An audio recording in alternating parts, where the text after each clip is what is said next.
पढ़ने गए तो स्कूल से बाहर बिठा दिया। उनके शिक्षक ने उनसे जाति पूछ करके भेदभाव किया।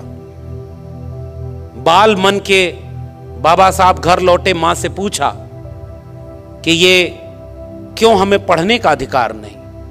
मां ने कहा क्योंकि हम उनके नीची जाति में आते हैं।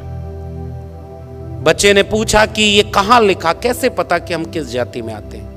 मां ने कहा किसी किताब में लिखा है कि हम सब छोटी जाति, नीची जाति से आते हैं। और बच्चे ने कहा कि मां किताब में तो गलत भी लिखा हो सकता है, मुझे मौका मिलेगा तो मैं उस किताब को बदल दूंगा और ऐसी किताब लिखूंगा जिसमें इंसान इंसान बराबर होंगे, कोई छोटा या बड़ा नहीं होगा। और उस किताब का नाम है भारत का संविधान। इसलिए हम अपने पुरखे को याद करते हैं, इसलिए हम उन्हें याद करते हैं कि जिसे पढ़ने से बाहर बिठाया उसने 32 डिग्रियां हासिल कर ली, विदेश में पढ़ाई की, 4-4 पीएचडी की डिग्री। अभी हमारे संबोधन में, हमारे परिचय में आदरणीय जो बोल रहे थे कि मेरे नाम के आगे डॉक्टर पहले लगा हुआ है, तो जब मेरे नाम के पहले डॉक्टर लगा सर, तो गांव में गया तो लोग अपना सर दर्द का इलाज की दवा पूछने लगे थे। तो हमने कहा देखो भाई, इस शारीरिक बीमारी के इलाज की दवा का डॉक्टर तो दूसरा है, हम तो समाज की बीमारी की इलाज की दवा करने के लिए काम कर रहे हैं। इसलिए हम डॉक्टर इन फिलॉसफी हैं, हम समाज के बीमारी को ठीक करने की कोशिश करते हैं। इसलिए हमारा प्रोफेशन भी शिक्षक का है। इसलिए मैं कोट करना चाहता हूं, हमारे पुरखे को पढ़ने का मौका नहीं दिया, फिर भी उसने कलम नहीं छोड़ी। 32 डिग्रियां, 4-4 पीएचडी की डिग्री, और एक भी डिग्री फेक डिग्री नहीं थी। इशारे में समझ जाइए, सारी डिग्री ओरिजिनल थी। ये नहीं था कि कोई डिग्री मांगी तो ओरिजिनल डिग्रियां।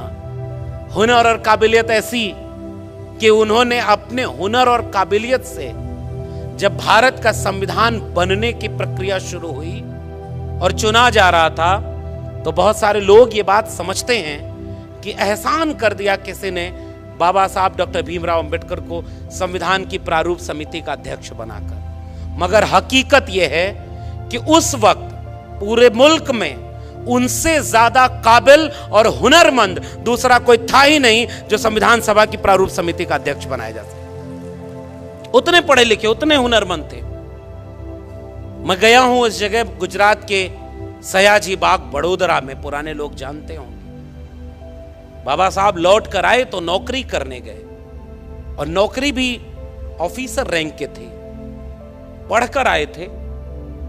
अपनी काबिलियत से वो नौकरी जिसका वादा था वो करने गए, चपरासी फाइल फेंक कर दिया करता था, पीने का पानी अलग, और अपमान इतना, जलालत इतनी, रहने का घर नहीं दिया जाति देखकर। और जब इतना सब कुछ हुआ, एक जब बहुत ज्यादा ये अत्याचार बढ़ा, बाबा साहब टूट गए, वापस लौटने के लिए ट्रेन पकड़ने आए, तो वो आज भी वो जगह है संकल्प भूमि, जहां बैठकर वो रोए थे। मैं गया हूं उस जगह पर। बाबा साहब अंबेडकर का इतना अपमान, अगर वो देश छोड़कर भागने वाले होते तो इतनी डिग्रियां थी, विदेश में किसी भी देश में जाते, क्लास 1 की नौकरी होती, कोई जाति पूछकर भेदभाव नहीं करता, शान से जिंदगी जीते कि ये मुल्क रहने लायक नहीं है। इतना पढ़ लिख कर आए, तब भी ये जातिवाद करते हैं, वो देश छोड़कर चले गए होते। मगर हमारे पुरखों का इतिहास ये है, वो भागने वाले नहीं, वो बदलने वाले थे। वहां उन्होंने संकल्प लिया कि मैं इतना पढ़ के लौटा हूं तो मेरे साथ इतना भेदभाव, मेरे समाज के साथ कितना भेदभाव होगा।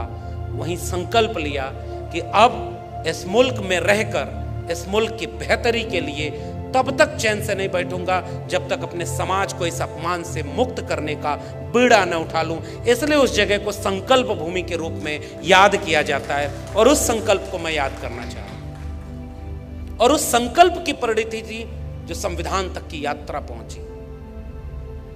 आजाद हुआ भारत तो इस देश में, इसकी आवाज थोड़ी ठीक करा दीजिए, अचानक बढ़ गई। तो जब देश आजाद हुआ तो कोशिश ये की गई कि बाबा साहब को गायब कर दिया जाए। ये हकीकत है इस देश की। बाबा साहब का पूरा लिखा हुआ कब प्रकाशित हुआ? 1980 के आसपास। जिसका आजादी में पूरा योगदान भी न हो, जिसके दिल में धर्म ज्यादा बड़ा अहमियत रखता हो, जिन लोगों ने इस देश में यह लिखा है, महाराष्ट्र के लोगों आपकी भाषा में, आप ही के बीच के लोग थे, जिन लोगों ने यह लिखा कि ये कुंभी किसान तेली कुम्हार संसद में बैठकर क्या करेंगे, उन लोगों को तो इस देश में पढ़ाया गया कि वो आजादी की लड़ाई के दीवाने थे, वो राष्ट्रभक्त थे। जिनके दिल में धर्म ज्यादा बड़ा था वो भी देशभक्त पढ़ाए गए, और जिन्होंने इस मुल्क की कुर्बानी के लिए क्या क्या नहीं सहा, उनकी किताबें नहीं छपी गई। बाबा साहब को भारत रत्न कब मिला? 1990 में आकर मिला। संयुक्त मोर्चा की सरकार, विश्वनाथ प्रताप सिंह की सरकार, मानवर कांशीराम का आंदोलन और उस सब की प्रेरित में बाबा साहब को भारत रत्न देने में इस देश की आजादी के 40 साल गुजर गए, मगर उन्हें पता ही नहीं था।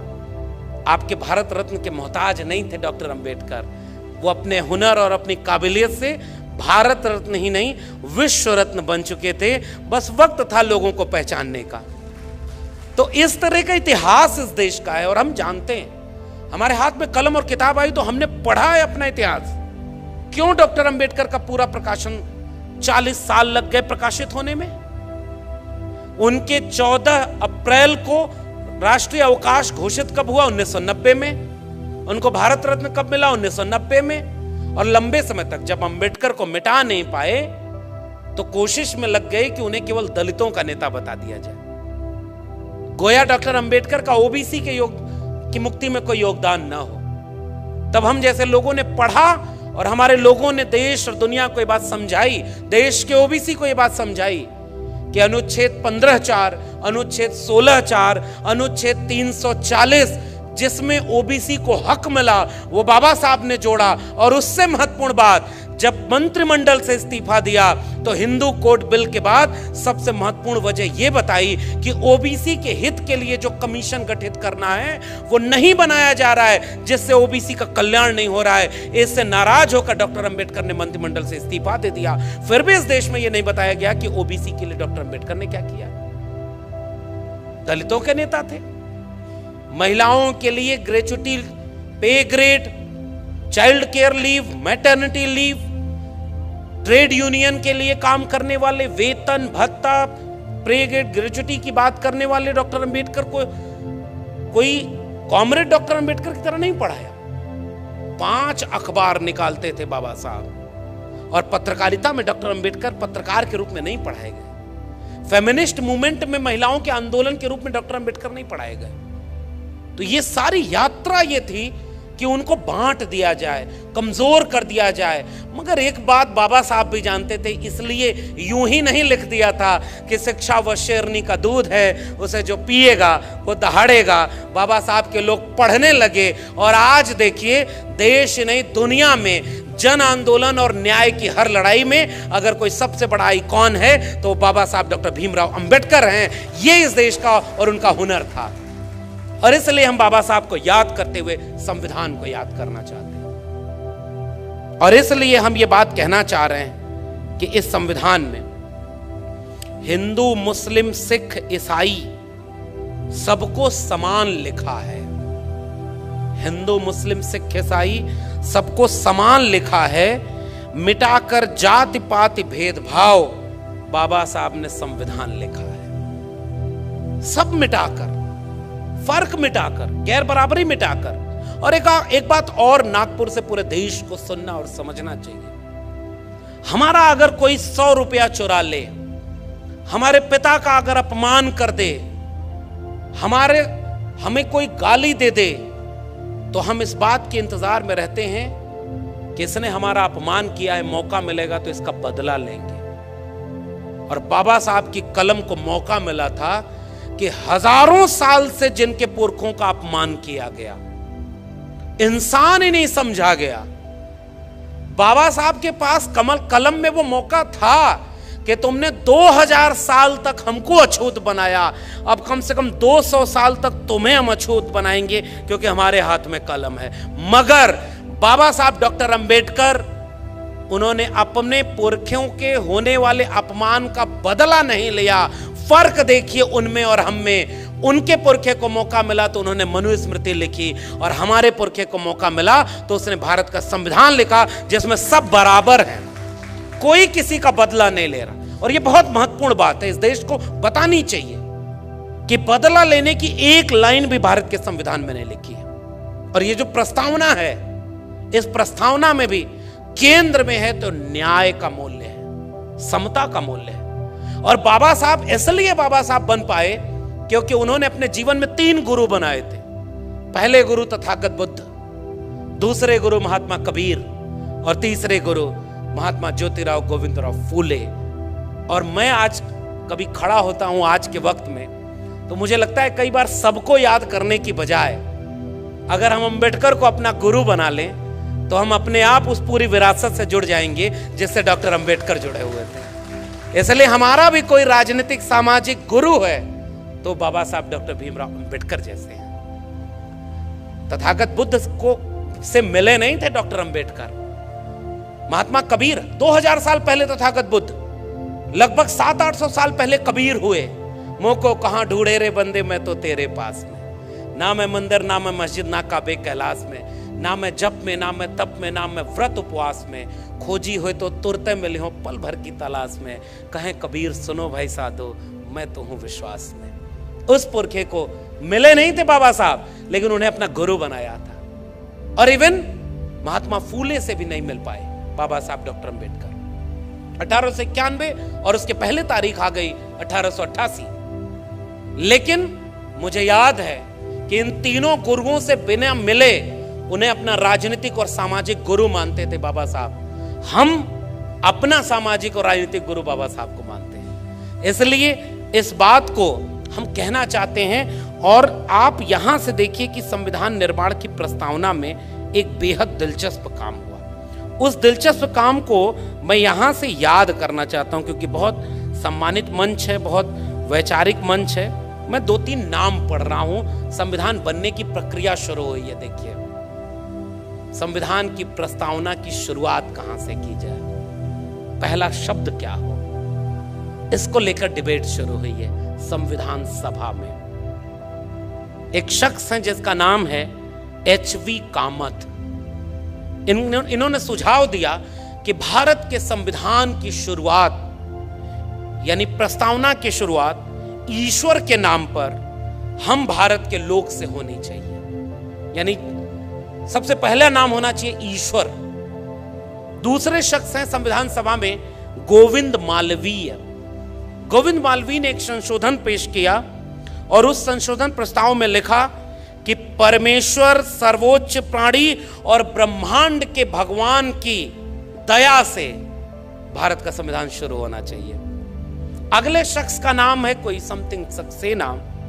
उन्होंने कहा कि प्रस्तावना में भगवान और गांधी का नाम शामिल होना चाहिए और इसके खिलाफ तर्कों पर विचार किया, जिसमें उन्होंने कहा कि भाई आयरिश संविधान वो अपने शहीदों की याद से और भगवान की स्तुति से शुरू होता है। दुनिया के कई संविधान से शुरू होते हैं। अगले शख्स है गोविंद मालवीय। उनका दृष्टिकोण था कि मैं एक विभाजन चाहता हूं, क्योंकि मुझे लगता है कि हम इस देश और इसके लोगों के साथ अन्याय कर रहे हैं और मैं जानना चाहता हूं कि इस विषय पर कौन क्या सोचता है। यह आरोप लगाने वाले तरीके से जो दक्षिणपंथी हिंदू विचार था कि कौन इस बात में सहमत है कि संविधान भगवान के नाम से शुरू होना चाहिए या नहीं होना चाहिए। बाबा साहब डॉक्टर अंबेडकर ने कहा कि तमाम लोगों के सुझाव आए हैं, इस पर वोटिंग होनी चाहिए।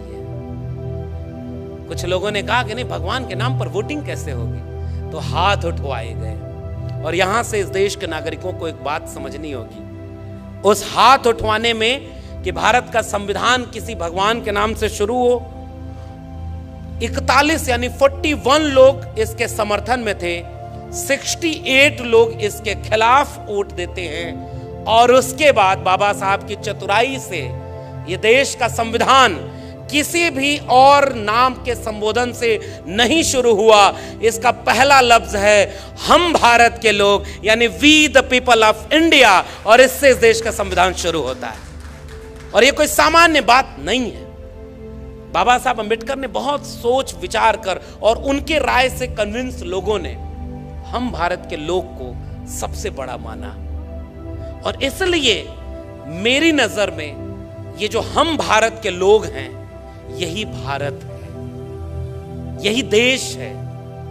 किसी भूगोल के नक्शे पर खींच दी गई लकीर के बीच में आने वाले जमीन के टुकड़े से देश नहीं बनता है। देश वहां के लोगों से बनता है, वहां के नागरिकों से बनता है। और यह बात संविधान सभा के समझदार लोग समझते थे। इसलिए उन्होंने इस प्रस्तावना की शुरुआत की है, we the people of India, हम भारत के लोग। और जैसे ही हम भारत के लोग हैं तो तमाम भेद तो यूं ही मिट गए, कौन बड़ा कौन छोटा।